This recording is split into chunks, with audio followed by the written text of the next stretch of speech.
ازيكم عاملين ايه؟ هكلمكم النهارده عن طول اللوشن. هو بيتكون من مواد طبيعيه اهمها الكافيين وزيت الثوم والروزماري والجينسينج. تمام. هو كويس خالص وبيطلع بيبي هير.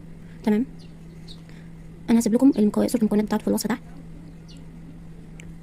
هو بيكون شكله كده من جوه عباره عن سائل لونه بني. تمام. هو بصراحه كويس خالص وبيطلع بيبي هير، بس عيبه الوحيد ان هو ريحته مش مستحبه، ريحته شبه ريحه الادويه كده.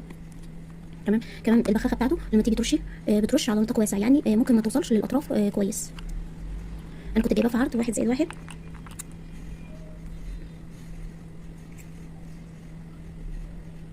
كنت جايباه عرض 1+1 250 جنيه. تمام. لكن انت لو عايزه قطعه واحده في صيدليات بتبيع بالقطعه الواحده. تمام. فانا زي ما قلت عيبه ان ريحته وحشه، يعني ريحته في ناس مش هتقدر تستحملها، لكن هو كويس بيطلع بيبي هير الصراحه، مكوناته طبيعيه.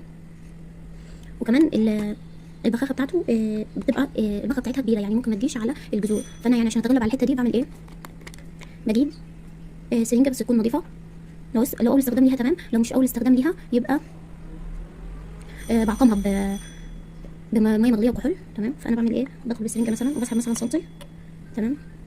وبحط على فروه راسي كده، بمشيها وبنزل بالراحه نقطه نقطه، بنزل بالراحه نقطه نقطه وبدلك فروه راسي. تمام. لكن تمام. فبسحب مثلا 1 سم بالسرنجه وبنزل نقطه نقطه على الفروه وبدلك.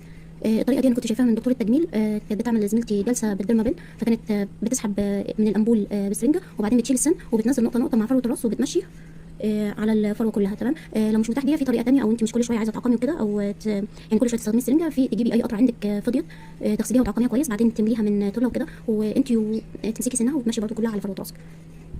لو عجبتكم الطريقه ما تنسوش اللايك والشير.